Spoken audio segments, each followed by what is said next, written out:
Welcome,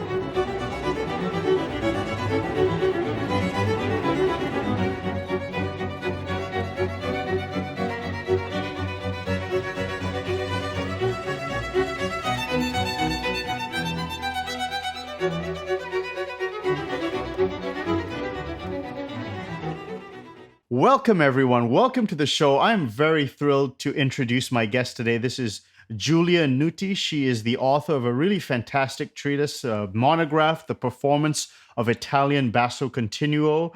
And it's, on this show, we're obsessed with partimento, basso continuo, early music pedagogy, where we're really investigating these things that really most young musicians and even older musicians, we don't know that this information has almost been lost to history. So it's really wonderful when we meet scholars, not just performers, scholars and performers. It's very, sometimes it's even better when that's the combination, and Giulia is an example of that. And so Giulia, welcome to the show. I'm really glad to speak with you today. Thank you. Thank you for asking me.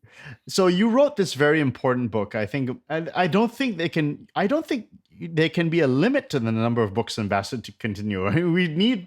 I think this is a very wonderful system, and we can dive into it over the course of this interview. But before we dive into that, can you just tell me what inspired you to write the book in the first place? Because I think people, when they think of Basso Continuo, they might be familiar with F.T. Arnold's book on the art of accompaniment.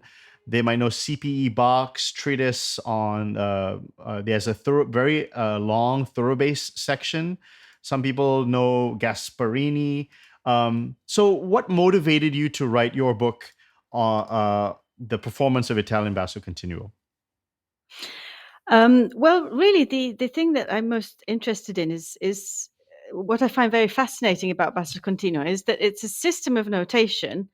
And it was invented, I mean, you could say that it was codified at the beginning of the 17th century. So 1600s, I mean, existed from a bit before then as well, but we'll say 1600 for the sake of clarity.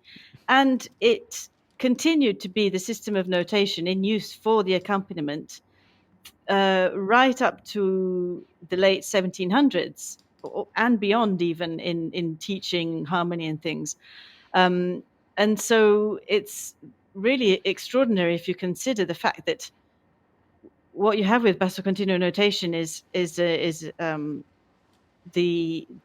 interpreter, is the continuo player who must improvise on following certain sets of stylistic rules, obviously.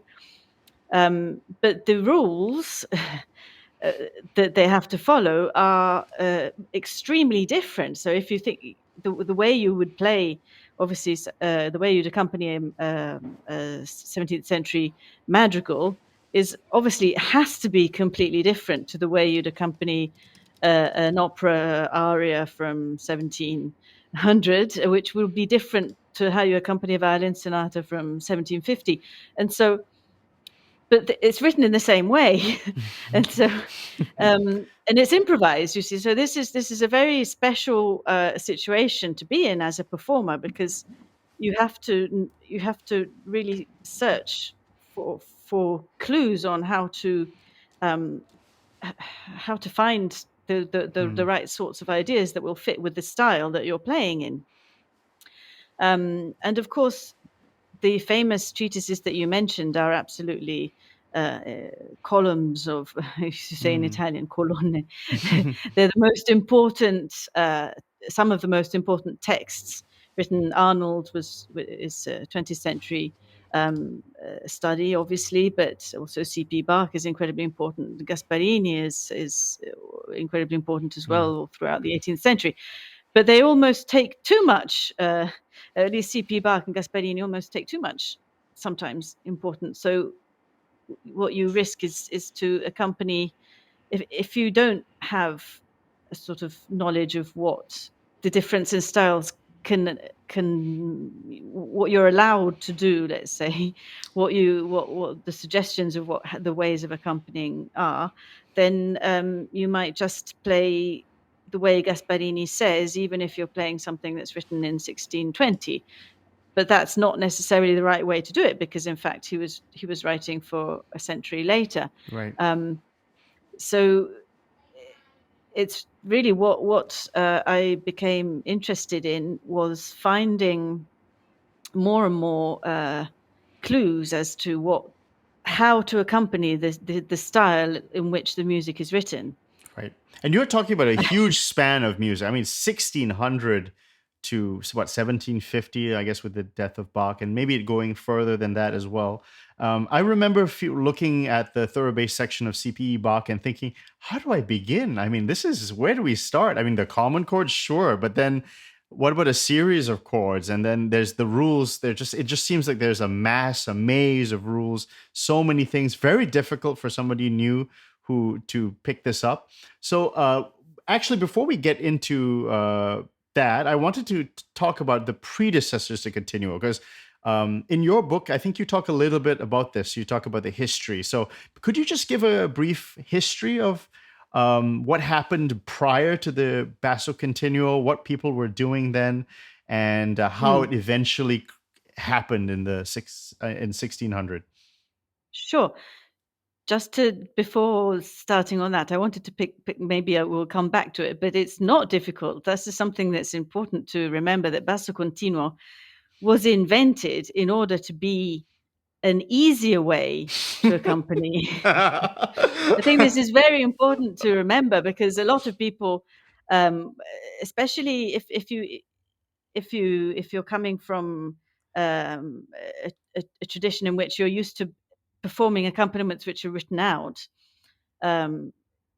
it becomes suddenly very hard to think, oh, well, I've only got some figures and a bass, and what do I do now? But it's important that, so what I say to all my pupils, it's easier to play. The basic rules are very, very simple, and so we'll get to that when we get to the 17th century, which is when they start codifying. So this is going to be great. I love that you said that it was easy, and that's going to be really reassuring for a lot of people who are interested in this. So, okay, so shall we go back in history now? Yes. Okay. So in the so yes, I said at the beginning, we normally consider Basso Continuo to have been codified in the 1600s. So before that, what happened? One of the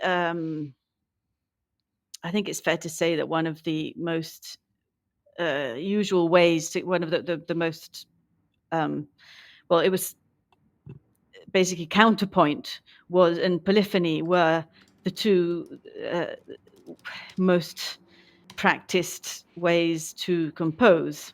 So if you're a composer, you would, well, there you have Palestrina, who is the master of all counterpoint and polyphony. And so there was a lot of attention to large, well, not always large voices, but also, for example, well, choral music in many parts, but also madrigals in 4 or 5 parts.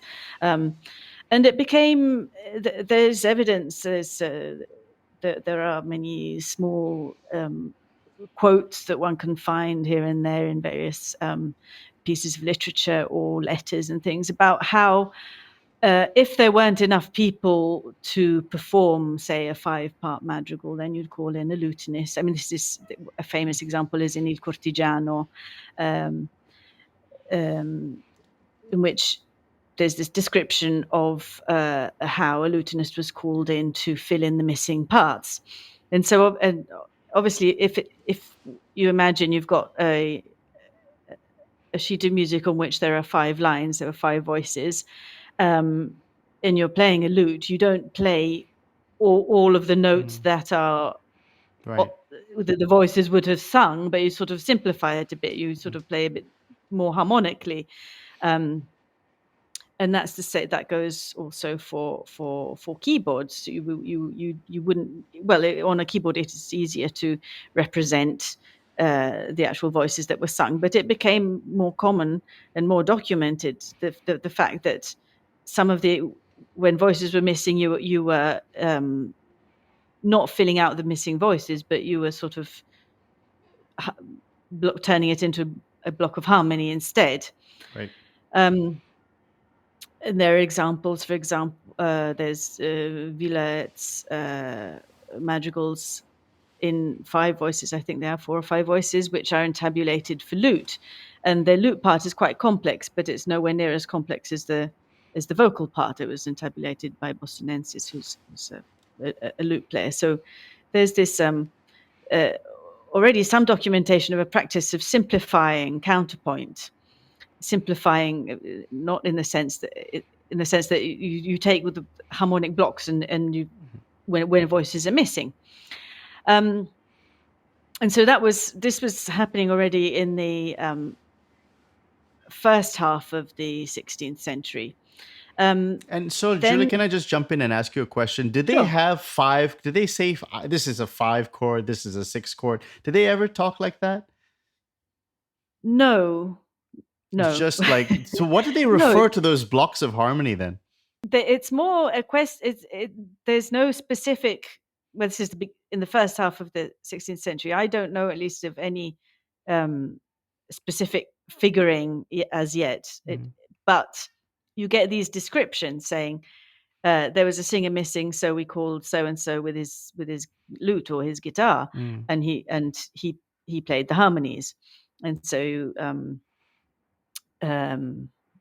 you can put forward a hypothesis because you don't know obviously what happened. It's so interesting. But you can say that we're playing these chords that we don't label.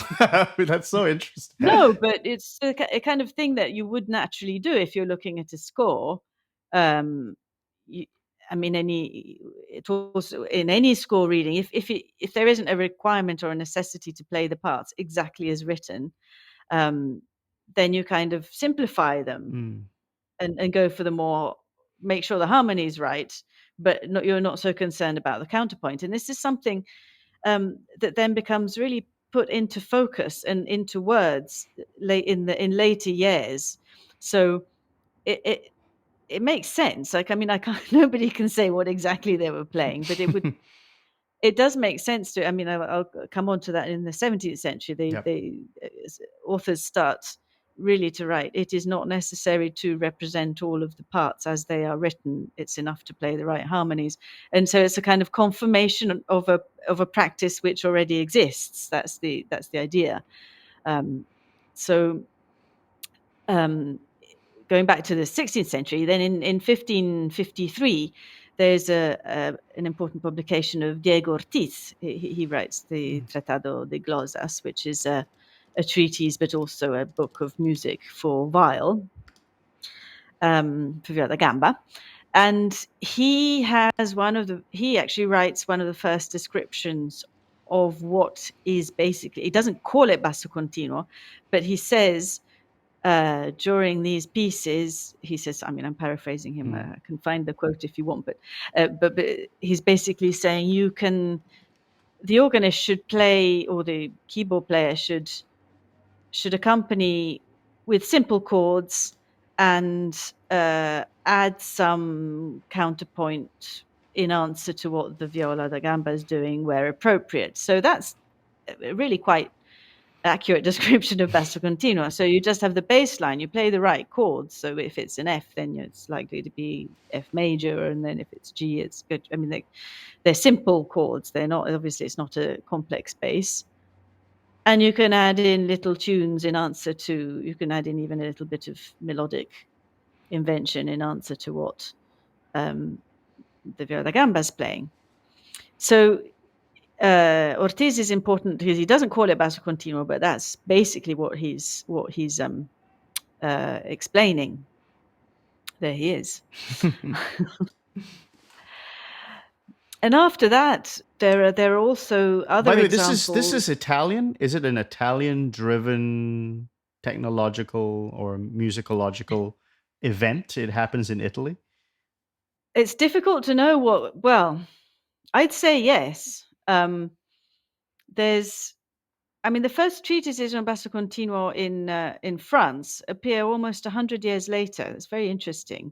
That's not to say that they didn't play.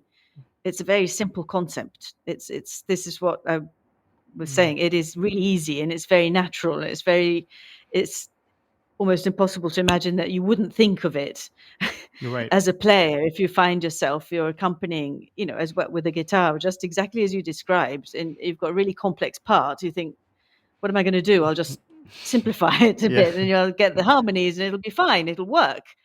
That's all there is to it. So, well, that's all there is to it. At this stage, it then becomes much more Yeah. Yeah. codified and elegant, Right. and Right. but but when you're accompanying this, so I don't know. The treatises on Basso Continuo specifically appear at the beginning of the 17th century in Mhm. Italy, and in the rest of Europe they appear in 1680s. Mhm. In France, it's not till the 1680s. In Germany, I'm not sure. Right. Um, so That's a good it's history. definitely the Italians were very, very keen to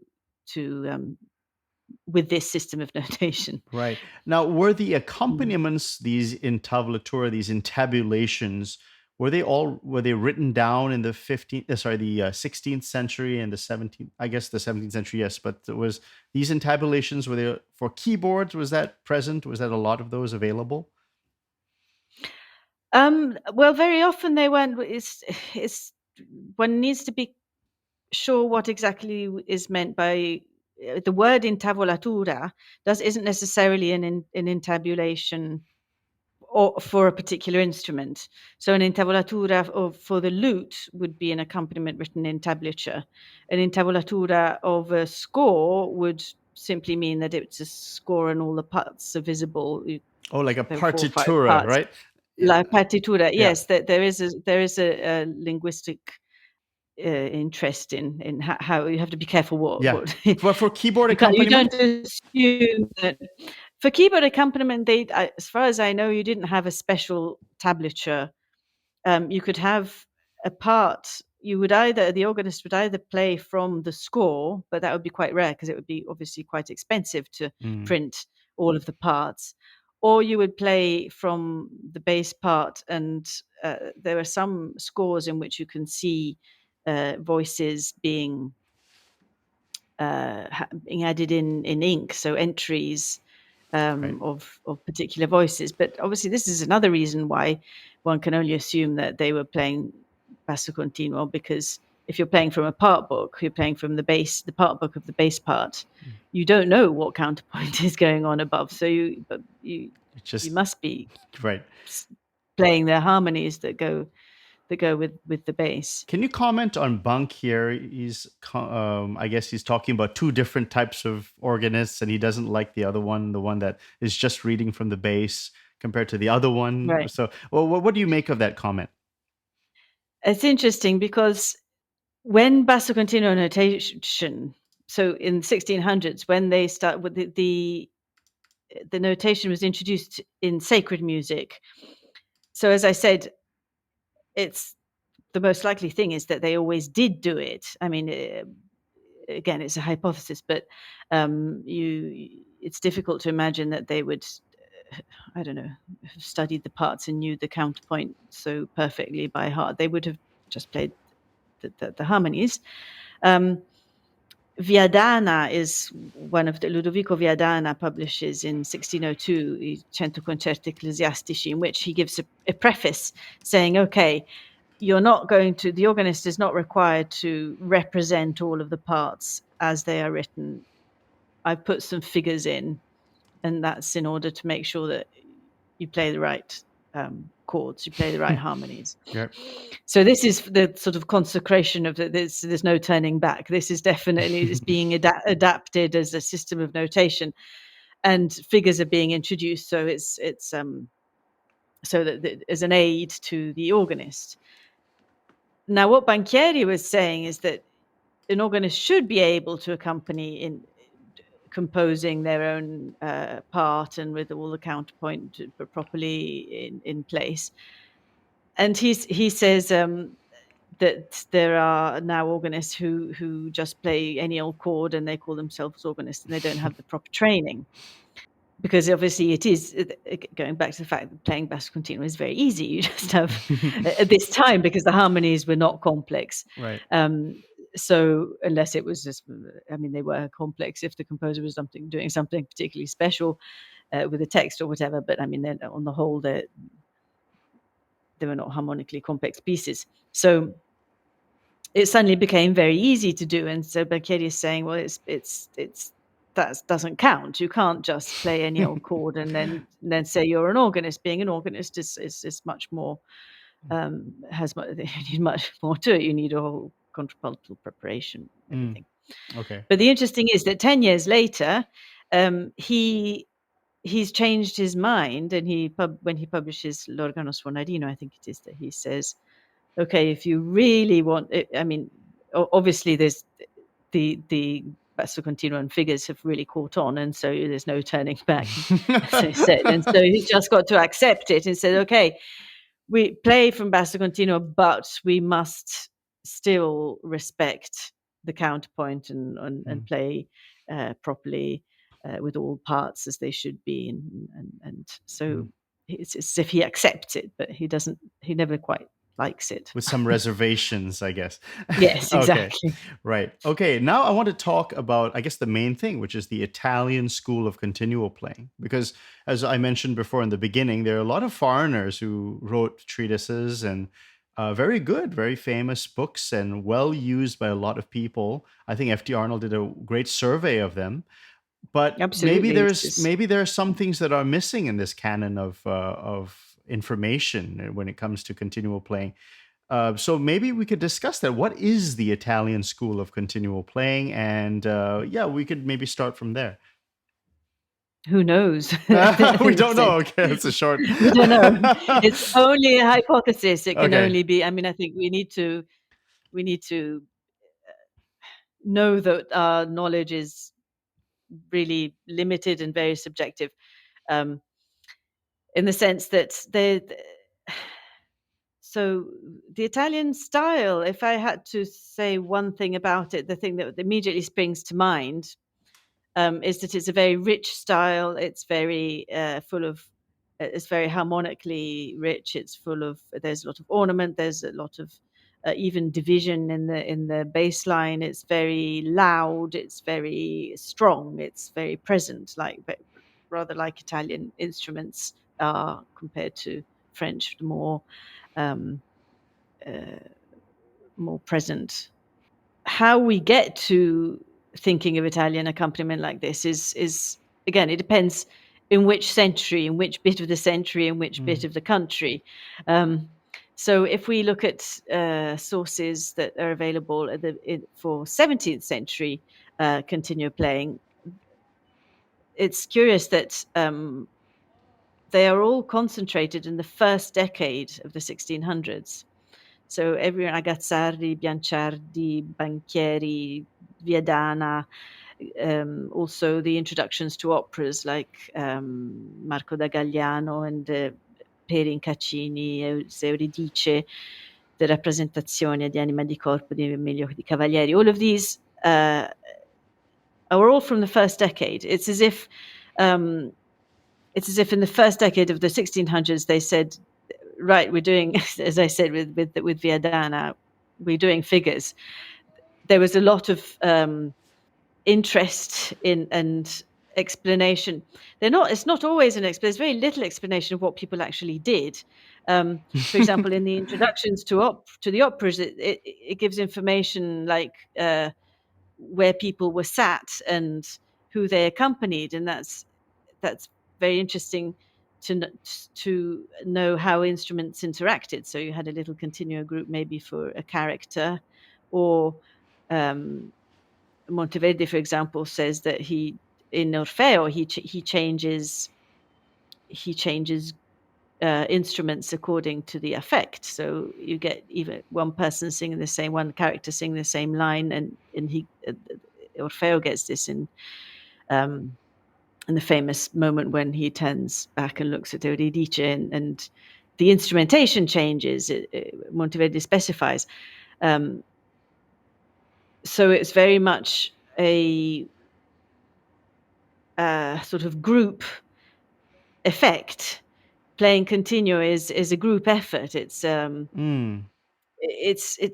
do with many different types of instruments playing together. and what sounds can be achieved and what effects can be achieved. All the instruments are playing from the same bass line. This is the thing that's really cool about continuo playing, but continuo notation, is that you have just one line and this thing with figures, with these figures system, and you can play off it from, if you play lute or theorbo or harp or guitar or viola da gamba, organ, harpsichord, everything, even They all can violins join in, and I guess, right? they can And all play from it and realize the bass in the way that suits their instrument best. So this is the advantage over having, for example, a lute tablature or a theorbo tablature, or which is written down a and written out fixed. Yeah. accompaniment, Right. or a written out accompaniment for the keyboard. That's always the same. Whereas if the whole point of freeing you from this notation is that you can do what works best in that moment or with that particular singer, or so it gives these instruments a very great degree of responsiveness, which a fixed accompaniment wouldn't do. But now I have so Maybe there. I've slightly No. This is moved away. perfect. It's perfect because I want. It seems like, yes, there's a couple of good important treatises, but just like what Professor Giorgio Sanguinetti told me, Partimento was dead, gone, extinct. All these old masters gone, and so. And it didn't help that they were. It was an oral tradition, and it didn't help the circumstances of history. So, in the Basso Continuo in the 17th and 18th century, I mean, I feel like for instance, the Partimento, so all of that is like a closed community where it's like master and pupil, and musicians didn't reveal secrets, or like, it's just like, professionally you didn't want to reveal Yeah. your method of accompaniment or something. Is that something, that a sense of that you see historically? Like, we can get an impression, but we don't really know the fine details, or maybe you do know the fine details, so you could help me. No, I What is wish the I did. question? What is the question? What is the situation there with? Do we find that a lot of stuff has been lost to history, at least as part of the oral tradition? Well, yes, because obviously improvisation, I mean, is there's always often people compare, early music to jazz. I'm not sure that always does work, Hmm. but it is true that the same way that if you were to try and improvise something in the style of a jazz play, it would be very difficult to do. I mean, you could listen to recordings, but if somebody, imagine if Imagine if those there are no recordings didn't recordings. exist, Even worse, then now what would there's you no do? recording. You'd have to make do with I don't know, a description, somebody who wrote a letter to a Yeah, friend saying, "Oh, it was really cool yesterday. We went to hear so and so, and that's what and we they were have, right? doing this." And that's what we have. So of course, we don't have any record of Okay, wait. But what the what about improvisations sounded like. I have something. What about Tonelli's Basso Continuo accompaniments to Corelli's? Was it Opus 5 or something? Opus 5. No, that's fascinating. The problem is that with as with any written down accompaniment, the moment you've written it down, it's no longer being improvised. So it can only be an example of the things that can be done. So you have to take it at that value. You can't assume that it's really what is the most desirable type of accompaniment for Fair that enough. for that piece. Um, Very often there are examples of attempts to write down accompaniments, especially in the 18th century, and some of them are extremely strange, which is why you then have to, I mean, What strange, examples are they? unexpectedly rich. Well, there's this aria from the manuscript in Rome, in the Accademia dei Lincei. I've got it up on the harpsichord actually, because it's very famous in the world of continuo playing because it's so full, and it's full of acciaccature and dissonances. So Would you want? Yeah, I yeah. could play a bit. No, but actually, is there a way to play what like a simplified version first, like like some? Sure, but I'll play first the two lines. So it's a song. It's an aria for soprano and bass. So it goes like this. I'll just play the first phrase for simplicity.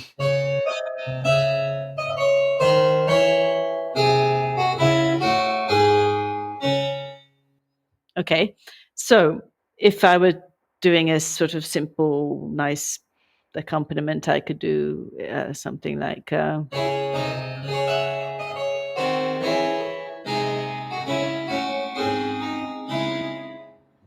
That sounds okay, and that's just simply. I mean, as you can hear, the harmonies are straightforward, but the way it's been harmonized, it's an anonymous author, so we don't know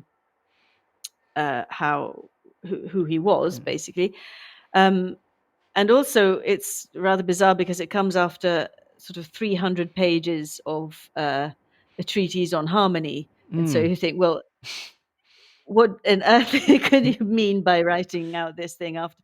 But the thing is, he writes a little paragraph just before saying, despite the fact that I've just gone on for 200 pages about harmony, the way you actually accompany is more like this. But because when you accompany, you can't really be that sure that you've that you've prepared all the dissonances and don't double any of the voices, and you've resolved everything properly, because it's better to have you need an effective accompaniment, not a correct accompaniment. So this is a great little source for anyway. So this is what he writes. I'll do it this bit in slow motion so you can appreciate the fullness of the chords.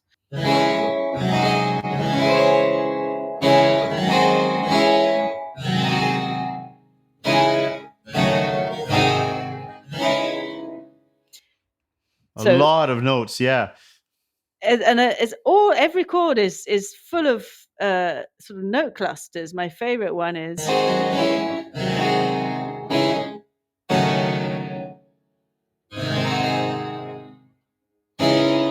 and also the final chord has an E.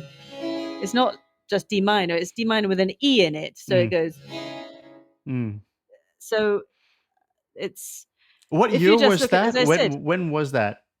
It's approximately 1700. There isn't a date a date on the manuscript, but that's fascinating, and it shows it's free. I mean, the E with the D, the 9 just there, and so it's like if you read any harmony book, it would be just you have to do these consonances and dissonances, and then as a student, I'm always aware of them and kind of paralyzed in a way. But yeah, it's good to have examples. So that would probably lead me to my question: is how would you teach Basso Continuo? I was very excited by what you said about Basso Continuo. Really, like it should be viewed as easy and as a way to get as a simplification of a harder system before. So how do people get into Basso Continuo, and how do you teach it actually? I think it's a combination of the way I learned it was not to immediately get frightened of making mistakes with the counterpoint. Maybe it's a bit like learning a foreign language in the sense, if you're scared of, but this is a very personal point of view, this isn't in any of the treatises or anything. If you get too concerned that you're never going to that you mustn't ever make a mistake, then you don't say anything, you don't speak, and then that means you don't get to practice.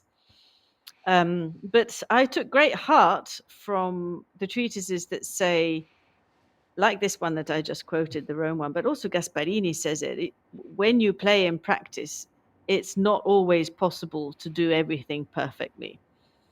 And so I took that to heart, and you can't always prepare everything. You mustn't always play in 4 voices. It depends on very much on what you're accompanying. If you're accompanying something that's quiet, you may want to play just 2 voices. If you're accompanying something that's louder or more voices, then you'll want to play bigger chords, and therefore it's not possible to play as if you're composing. This is something that's also fascinating, I think, about Basso Continuo and performing Basso Continuo, because it's not the same thing as a composition. And the composers themselves, like Gasparini, who was also a composer, sort of let you off, as it were, and you don't, and say, you should know how to do it, but it might sometimes be desirable to not, play as if you're just play as if you're playing, you're only concentrating on the counterpoint and the voice leading. And so, to go back to the original question, what I think this made me start to play in a way where, concentrating on the harmony, basically. And this is the way I encourage my own students to make sure that first, the most important thing is to get harmony and rhythm right at the beginning. And so you start with, not with easy pieces, because it's not, but with more harmonically less complex pieces. Can you give us some examples of just things that would be good for new people to Well, try? anything basically that was the early 17th century, because, as I said, it's not easier to accompany. And on the contrary, it's actually very complicated to accompany, but it's not harmonically hard, and it's a good repertoire in which to practice responsiveness, which is also an integral part. So there are many parts of continual playing. You've got to get the right harmonies. You've got to get the right rhythms, obviously. And by early 17th century, did you have a composer or list of works in mind? Well, or like a treatise that composers like people... Caccini, for example. Caccini songs are they're very pleasant and very pretty, and you can practice cadential formulas and things like that. Or Peri, the early sort of Florentine Camerata type composers. Now, obviously, if you go to slightly later repertoire like Frescobaldi or Castello or Fontana or Monteverdi, it's already much more complicated, because here you have a sort of introduction of harmonies which aren't in the harmony, and so the composer writes harmonies which are not. Hang on, let me go back a second. The good thing about these early 17th century composers is because they were writing at the time in which Basso Continuo was simple, to go back to this overriding principle. Basso Continuo is simple, and in order to perform the very first operas and the very first songs that were composed with continuo notation, by that I mean they're actually specified as being Basso Continuo parts, and they have numbers. Just use three numbers. You have, everything is a 5/3 chord, unless it's a 6 chord, so it's a first inversion, and in that case it says, or it has a sharp or a flat, in which case it's major or minor chord. Is obviously it applies to the third, and that you can play all of that repertoire with those 3 simple rules. So that's the best place to start with. Now, obviously, if you immediately start to think, yes, but you might get a 6/4 at a cadence. Of course, you get a cadential sort of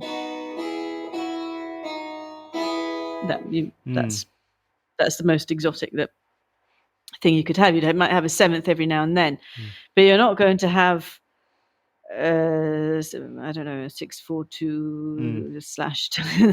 You're not going to have more complicated. And that's in the early harmonies. 17th century. You won't have that so much. That's right. Okay. No, that's right. And this is, I mean, there's a very good description of these rules in Peri's introduction to L'Euridice, and he has just a tiny little paragraph and a tiny little stave with an example.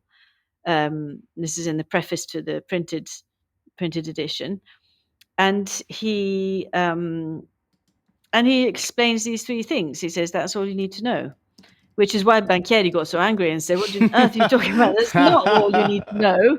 You need to know far more than that in order to be able to be a real organist." But that is basically what is needed to, if anyone could, anyone with a bit of knowledge of harmony could do that. And that was the whole point. It was really easy. Yeah. So that was, I think that's a good place to start. Then when does it get crazy? Then when do we need to learn? Because people love those chords, 6-4-2, 9 chords. Dondrio has the Sure. 9 chords. When do we get to learn all that stuff and put that in? Is this still in a sort of pedagogical Yeah, absolutely, idea? yes. And then I'm also going to ask you of Basso Continuo as a vehicle for composition. I guess that's linked to Partimento. But let's talk about just the Sure. learning phase first. The learning phase. Well, Dandrieu you mentioned is, I mean, yes, he's fantastic because his treatise is much more. It's better organized than the early, very early Italians. As I said earlier, were primarily concerned with colors that getting the instruments to play together, not so much about Mm, what the individual instrument was doing, which is also interesting, which is possibly why some of the things are uh, uh, harmonically simple. Well, mm, not necessarily, but anyway. But Dandrieu is very gradual in his exercises, and he actually uses the numbers in such a way as to, there they are. You can see he puts 8, 5, 3, and then 3. I can't Oh read yeah, it, but okay. Let me anyway, zoom it in. it's basically the numbers he uses corresponds to the notes you must play. Yeah. So they're all 5-3 chords, all those first 4 chords. But he specifies in the first case that the octave He should be gives you at the top the of the the chords. the He gives right you the position. order in which, Yeah, that's very exactly, and helpful. that's it's very helpful, especially at the beginning, because but this is also a characteristic of French style, the French style that French composers and all the treatises were very, very strong on the fact that you had to move from a chord to the next nearest chord, and Mm. so they were very into sort of voice leading. Whereas in Italian sources, there isn't that much. It's not mentioned as often, so they, they were sort of more interested in filling the chords with Mm. uh,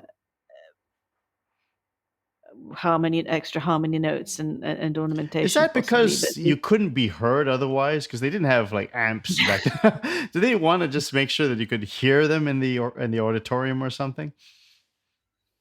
I don't know. It's not so.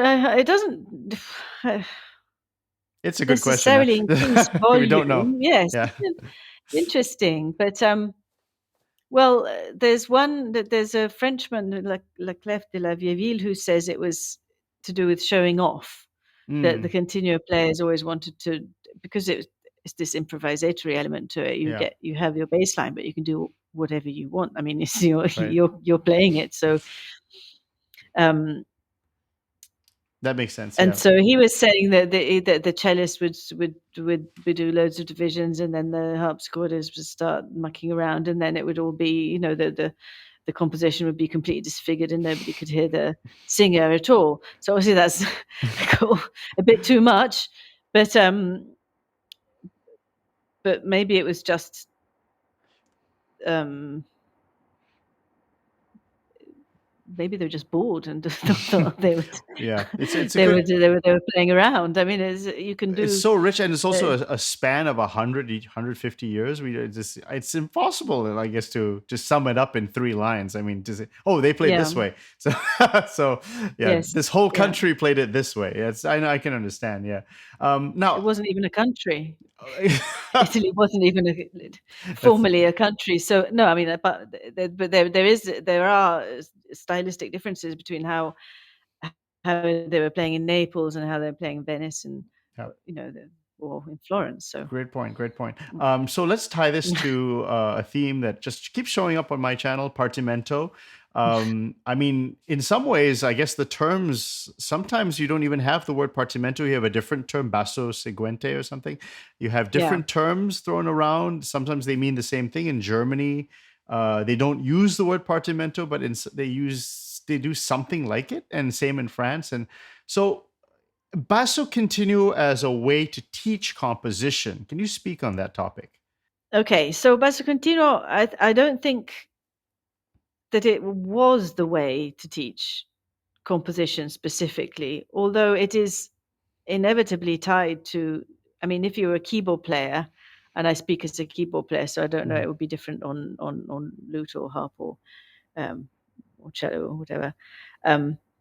You would, of course, train in partimenti, which is, I've always been curious as to what it would have been like. I mean, this is also one of the reasons, perhaps, why it's just occurred to me why the Italian style was so rich, because Italian keyboard players would have been absolutely outstanding in their improvisatory skills, because they would have been trained to in partimenti. So therefore they would look at a bass which wasn't an accompaniment of something else, it was just a bass, and they would improvise a composition on that bass. So that's what partimento teaches you to do. When you're doing basso continuo, you're accompanying something, you're accompanying someone or other people or other parts, and so you have to use more sense. You have to be sensitive to what they're doing. You have to I see. I guess follow them. I notice the terminology is important here. I think that's a very important thing. So basso continuo, can you define it for me? Because we're 50 minutes into the interview, but maybe we should just define it for people. And again, there are a lot of new people who are into partimento. They're curious. This is not a dumb question. I mean, so what is it? So just so we can be clear in a musicological sense, yeah. Okay, I would say basso continuo is a bass line which is figured, but it doesn't have to be completely figured, or it may have an incomplete figuring, or possibly even no figuring at all. I'll define figuring in a minute. So you have a bass part to something you're accompanying. So you have a violin part or a voice part or a flute part or whatever, and a bass part. Now, the bass part is not to be played just by one single line like you would on a cello, but you realize it on a harmonic instrument like a keyboard or a lute, or so you have to provide the harmony.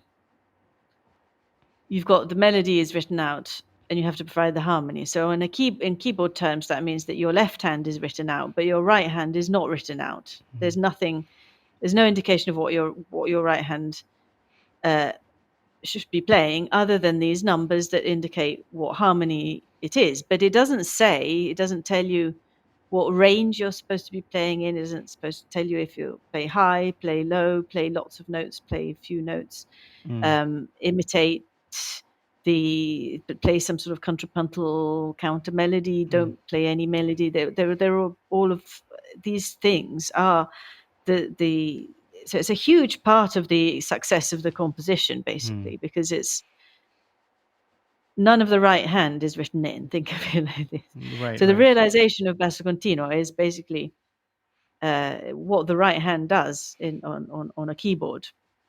Does that make sense? Absolutely. As a definition, do you think that's fair? That's very good. Very good. That's very good. Can I talk about your book for a second? I just want to bring it up because I think it's very important, and you dove into sources. And so what were I want people to be interested and to purchase it. So what were the things new information that you researched and you found that was new in the field? Well, first of all, I should say that there's been an enormous interest in the field. So a lot of research which was new 10, 15 years ago is now on board the continuo research world. What was new, I found it very interesting to look at instruments themselves. So what original instruments can tell us about how to accompany. For example, often when you play an original Italian harpsichord, I'm always struck that it's much softer and more gentle than many replicas. And so maybe, as you were saying, maybe they were trying to make lots of noise in order to draw attention to the continual playing, which now if you do on replicas, which sometimes are much louder, then it really comes out as a super strong accompaniment. What interested me was really to have a chronological overview. So to start really in the 16th century and say this music was probably accompanied in this sort of way, and these sources back that hypothesis. I think, and then on into the 17th century, looking really at in very great detail what tiny pieces of information taken here and there, maybe from a preface to I mean, my research consisted mainly in looking through a lot of music, and then applying all of these hypotheses that one imagined that the composer or the author meant, and seeing if they actually worked, if they made sense, if it was something that could that could really have happened. And this led to I think some reevaluation of some of the sources. If you say, like for example, that aria that I played earlier, the aria was known, but nobody had sort of taken it very seriously because of this fact that it's 200-page harmony treatise, and then he writes this silly little aria, which is almost a joke because you wouldn't really. It's so full of harmony, it doesn't actually even sound particularly good as a final effect. But then if you can textualize it and put it next to solo keyboard music like Scarlatti sonatas that have the same type of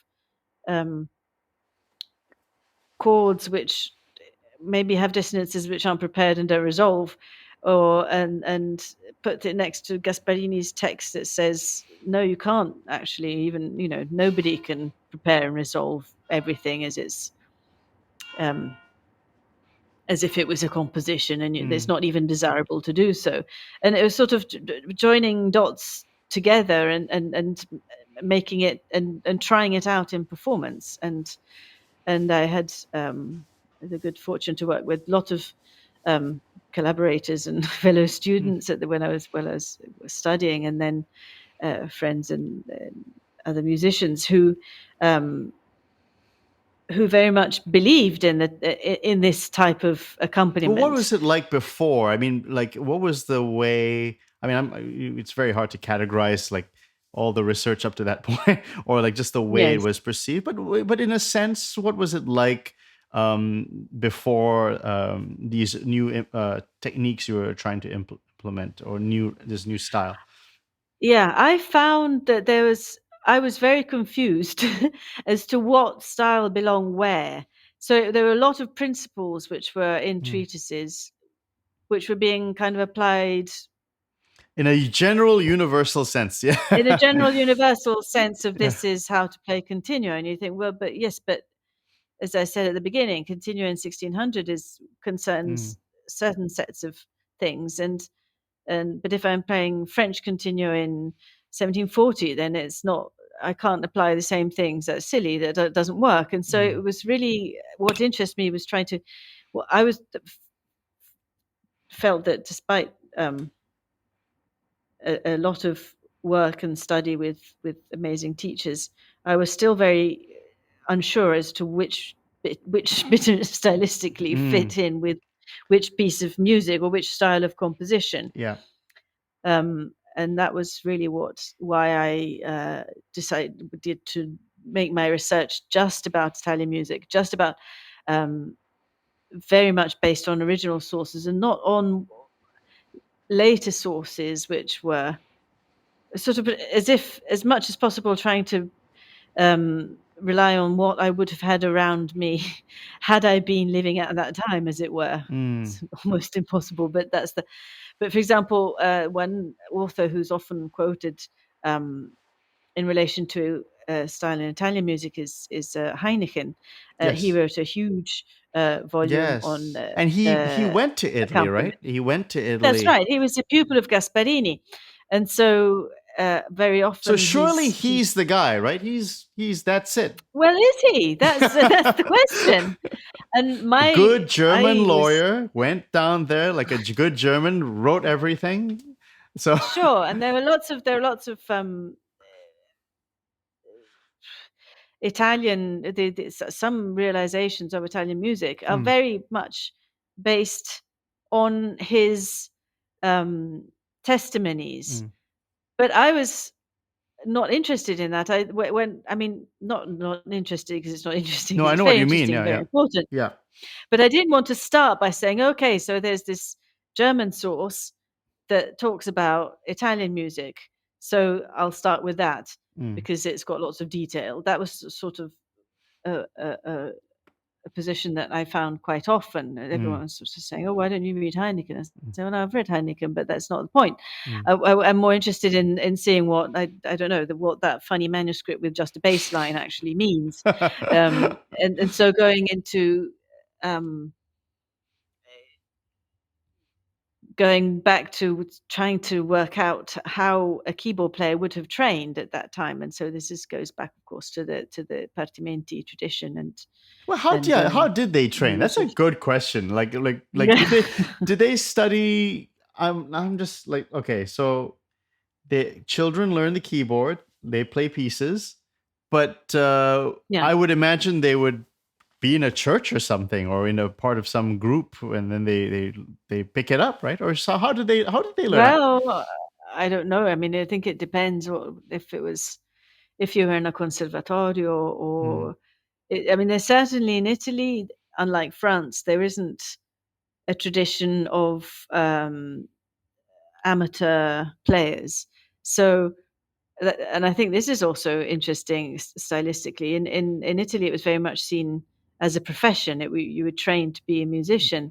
mm, Um, and this also ties in with the thing of professional secrets, of course, just as you would learn mm. to make a pair of shoes or sculpt a piece of marble, but you wouldn't find a book that tells you how to make a pair of shoes or to sculpt a piece of marble. You wouldn't find a book that tells you how to improvise on a bass line. You would have a teacher who would show you how it's done. And then going on to say, if you were a sort of aristocratic or noble Italian man or woman, you would have a musician or a bunch of musicians to play at your court. You wouldn't yourself play, or it would be unusual, or it wouldn't be. Uh, Unlike in France, where, for example, Louis XIV was played the harpsichord, and or Henry VIII in England was, or Elizabeth I was a great Mm. virginal player. There was a very Oh, I didn't know different that. kind of Wow. yeah, a very different sort of approach, and you see that in the treatises which appear in France. Um, there are so in Italy, as I said, there are the first 10 years of the 1600s in which there are about 10 titles come out. Then there's almost nothing, so two or three books published, Penna and some Bismantova maybe, and then there's Gasparini, and then Mm, there's nothing else. I mean, there's sort of one or two in the whole of the mm, 18th century, whereas in France, from when they start being published at the end of the 17th century, there's a treatise every couple of years, every 2 or 3 years, and they're all aimed at beginners. mm. Well, not all of them, but a great number of them, most of them. Was Um, Gasparini aimed at amateurs? Who was Gasparini's? no, I don't think so. I don't think so. I think it was a sort of general recap of the style, which was Mm, badly needed because nobody had written about it. Well, in fact, there are bits of Gasparini which are copied into manuscripts, or maybe it was the other way around, but I don't think so. mm. I'm sure it was Gasparini being emulated. I think he just sort of in 1708, I think it was published. I mean, nothing had been published for almost 90 years. I mean, Mm. there'd been a couple of generations had gone past since the Right. last treatise on Basso Continuo. So he the field was his, and again, maybe he saw that in France there was, I don't know, never occurred to me before, but maybe he, that there were treatises starting to appear. So to go back to your original question, I don't know. I don't think that. I think as a child you would have started to play if you had to begin to learn the skill, or one of these I mean, it was long apprenticeships for many years. yes. Yes. Now I wanted to end off with the end of Basso Continuo creativity and that theme. Can you speak on that theme? What's happening there? Well, it's my idea. I think that, I mean, Basso Continuo, I said at the beginning, we start off in 1600 and even earlier, and the most important thing, the most striking characteristic about Basso Continuo notation is that it gives the player the possibility to respond to what they're accompanying. And this is particularly important for the instruments of Basso Continuo because, of course, if you're playing a lute or a theorbo or a harp, you have got some dynamic possibility. You've got a lot of dynamic possibility, but it's very effective if you do full chords and then empty chords. This is the whole idea behind it, and this is why you can't compare it to composition and play always in a contrapuntal way. On the harpsichord, it's even more important because it's the only way basically you have to be responsive. So if you're playing 2 notes, then it comes out quiet. If you play 10 notes, then it comes out as a loud chord. And so you're actually using the number of notes that you're playing to give volume and texture to the accompaniment. And you can't write that down, which is why nobody did. And it remained an improvisation. Now, towards the end of the Baroque era and the beginning of the classical era, the composers sort of started to be more specific in their requirements over their control over interpreters, for want of a better way of putting it. So they were very explicit more instructions. specific things, Yep. more dynamics, more accompaniments were starting to be more composed. So, for example, if you look at a Mozart violin sonata, the piano part is entirely composed. It's no longer in continuo. Although Mozart was still writing, there's still parts of his piano concerti where the tutti come in, where he figures them. So it's not by any means been abandoned as a way of composing But there's a greater sense of the writing. composer's wishes needing to be preserved in the performance. And I think it's partly to do with that, partly to do with the instrument. If on a piano or a forte piano, which you would have by the 1770s, 1780s, you'd have very developed, very beautiful, very sophisticated forte piano. Then you no longer need to use the number of notes. You can do what's written. The composer can write your part, and you can adapt your part according to your performer, according to who you're accompanying, without having to change what's actually written. So you can. So you didn't need to use the notes to do forte and piano. You can do it on your forte piano without. Right.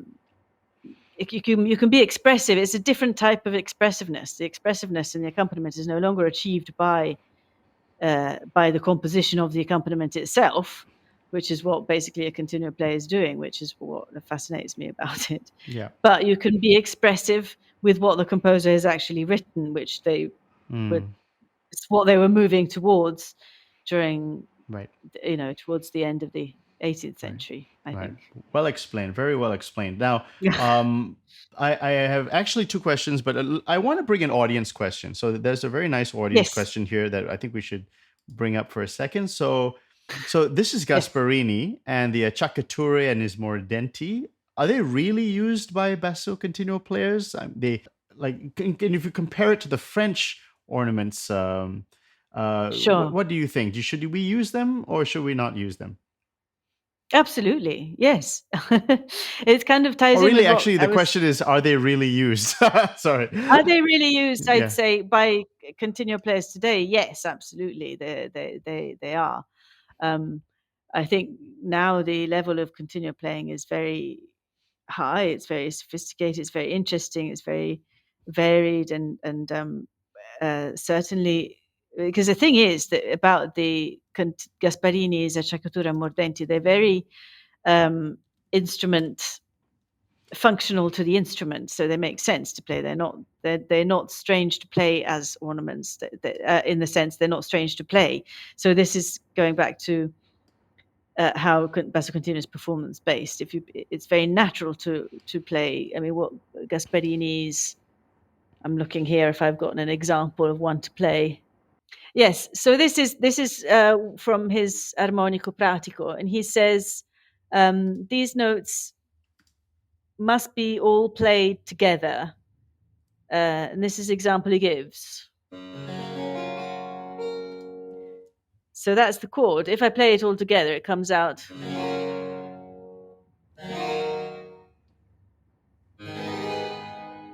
So it's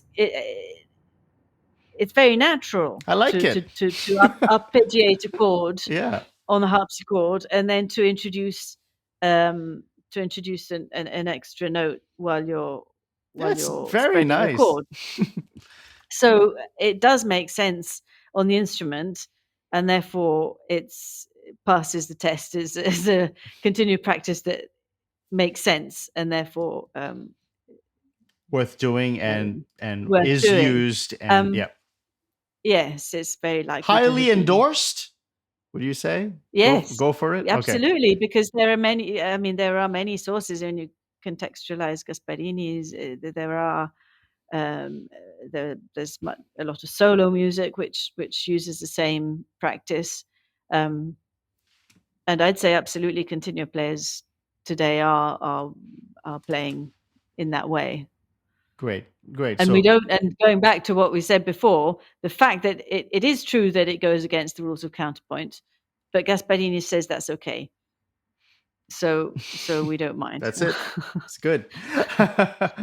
And so there is one question that we did want to ask is you are a wonderful player of repertoire as well. There's people can check out beautiful performance of Scarlatti sonatas on YouTube. Please Yes. watch that video.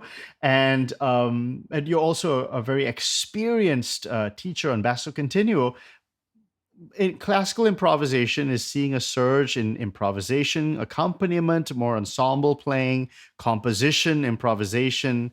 As someone who improvises accompaniments and plays repertoire, does that change the way you play repertoire? I mean, are they two different worlds, or do you find yourself there's a little bit of a blending? Sometimes there's some influence from your continual playing, maybe changing the way that you play repertoire. Is there any sort of cross influence, or are they separate worlds that don't intersect?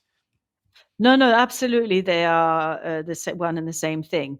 I think it's very important that not to specialize. If for a harpsichord player, at least, I'd say not to specialize in just one, either repertoire or continuo.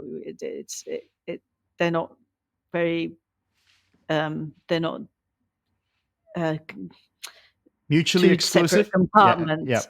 Yes, and I'd say rather than continue influencing solo music, it's the other way around. That it's this solo music that the ability to the skills you acquire when you're from solo repertoire are work very well in continuo playing. If you have a continuo player who's not very used to playing a lot of repertoire, for example, somebody who comes to the harpsichord from the piano, say, then maybe they're very proficient in playing the right harmonies and things. There's a lot of work to be done on getting to, how to spread a chord in the most effective way, and things which are intrinsically to do with how you play the harpsichord. And this is something that you practice in the instrument's actual repertoire. So definitely, I'd say performing solo music helps continual playing, and also for ornamentation. For adding trills and things like that, if you've played a lot of say French music, which obviously has a lot of detailed ornamentation for the right hand, you can add that sort of thing if you've got those sorts of formations in your hand, if there's sort of trills and dexterity in your hand, you can add that to your improvisation. Do you have any In specific continuo. composers that you have taken from, that you enjoy, that has informed your continual playing? I'd say for Italian continuo playing, it would have to be Scarlatti. Both Alessandro and Domenico Scarlatti. Um,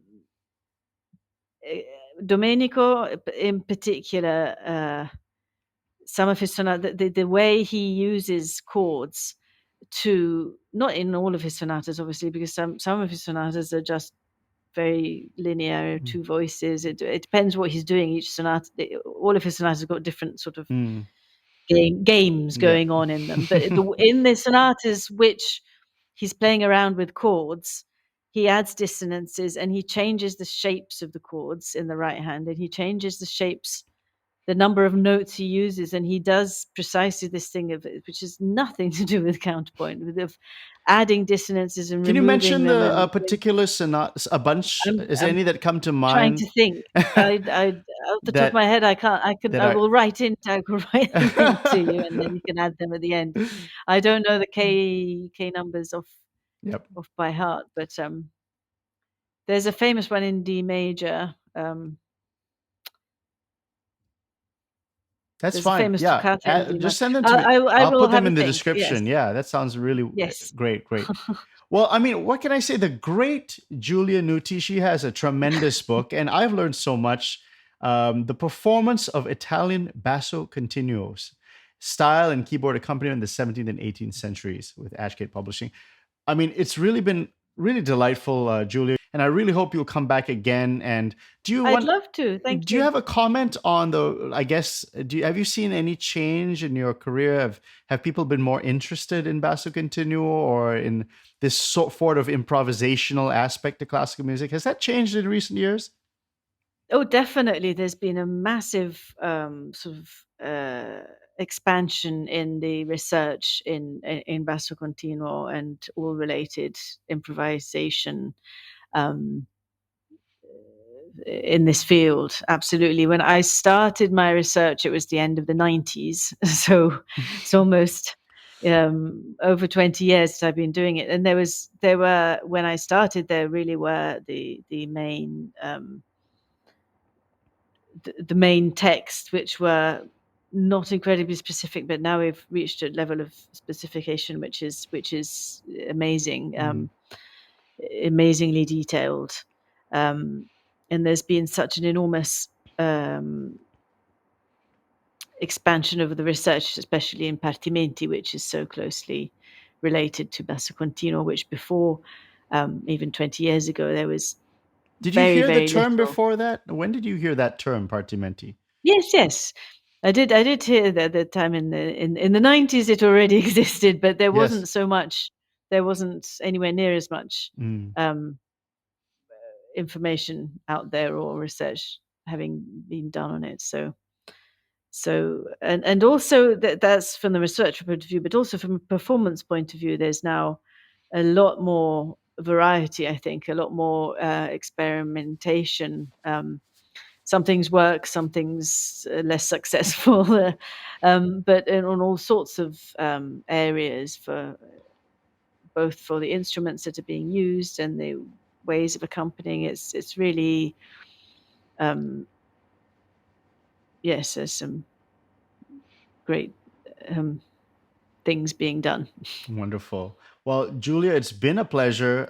You're a really great guest, and I really hope to speak with you soon. The book is Italian, The Performance of Italian Basso Continuo. Giulia Nuti, thank you for being on the show. Bye bye now. Thank you. Bye bye.